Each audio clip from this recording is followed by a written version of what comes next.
দিল পীড়িতের বেড়া লিচুর বাগানে। ওকে তো ভাই লোক জাস্ট একটু আগে তাণ্ডবের লিচুরো বাগানে গানটা ড্রপ করা হয়েছে, তবে এটা কি আইটেম সং? না। Romantic song? না। তাহলে কি? আরে ভাই ওটাই তো আমার বলার কাজ। সোজা কথায় এই গানটা আসলে কেমন ছিল? Bro, this is the amazing song. মানে এখানে সব দর্শকদেরই টার্গেট করা হয়েছে। এখন আপনি শহরে থাকুন বা গ্রামে, নো ডাউট এটা আপনার পছন্দ হবে, বিকজ গানের লিরিক্সের এক একটা লাইন জাস্ট মাইন্ড ব্লোয়িং। আর যদি কথা বলি শাকিব খানকে নিয়ে, ভাই এই বান্দা কি না পারে। প্রতিনিয়ত আমি তার উপরে ক্রাশ খাচ্ছি। আই মিন অন্যরা যেখানে সাবিলা নূরকে দেখে পছন্দ করতেছে, তো ওখানে আমি মেগাস্টারের প্রেমে পড়ে যাচ্ছি। বান্দা যেভাবে এই গানটার মধ্যে নিজের পারফরমেন্স দেখিয়েছে ওটা সত্যি প্রশংসা করার মতো। কারণ এখানে তার কিছু মজাদার ডান্স স্টেপও দেখা গিয়েছে, যেগুলো তিনি একদমই পারফেক্ট ভাবে প্লে করেছে। মানে এমনটা হয় না কখনো কোনো অ্যাক্টর শুধু একটা জোনারের মধ্যেই ঢুকতে পারে, কিন্তু মেগাস্টার আনপ্রেডিক্টেবল। শাকিব খানকে যা কিছু করতেই দেন না কেন সে ইজিলি ওই পরিবেশের মধ্যে মিশে যাবে। দেন সাবিলা নূরকে হয়তো আমি ফর দ্য ফার্স্ট টাইম এত বেশি সুন্দর দেখলাম, সাথে তার হাসি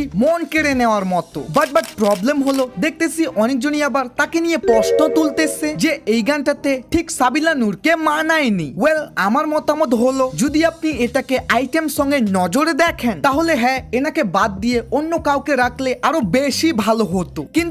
কিন্তু রোমান্টিক গান ভাবলে এখানে আবার সাবিলা নূর একদমই দুর্দান্ত পারফরমেন্স দেখিয়েছে। সাথে শাকিব খান এন্ড সাবিলা নূরের কেমিস্ট্রি নিয়ে যদি কথা বলি তাহলে দুজনকেই দেখতে একসাথে খুবই সুন্দর লাগতেছে। তবে কোথাও আবার যখন সাবিলা নূর নিজের বেস্ট পারফরমেন্স দেখাচ্ছে তখন মেগাস্টারের এনার্জি একটু কম। তো আবার মেগাস্টার যখন বেস্ট পারফরমেন্স দিচ্ছে তখন সাবিলা নূরের ফেসের এক্সপ্রেশন প্লাস এনার্জি এই দুইটা ক্যারেক্টারের মধ্যে ঠিক ম্যাচিং খাচ্ছে না। আই নো এটা নিয়ে বেশি ভাবার দরকার নেই, বিকজ আমি বেশ কয়েকবার দেখার পর এটা বুঝতে পেরেছি প্রথমবার যারা গানটা শুনবে তাদের এরকম কিছুই মনে হবে না। এবং প্রীতম হাসান এই মানুষটাকে কিভাবে ভুলে যায়? এই বান্দা প্রত্যেকবার নতুন কিছু নিয়ে আসে, যা সেম এবারও করেছে। বাট কেন জানি না এটা তাণ্ডবের গানের থেকেও বেশি কুক স্টুডিওর গান মনে হচ্ছে। আর ভাই মজার বিষয় হচ্ছে এই গানটাকে এমন ভাবে তৈরি করা হয়েছে যে আপনি এটাকে না রোমান্টিক সং বলতে পারবেন আবার না আইটেম সং। তাই সোজা কথায় বাংলা গান। আর ভাই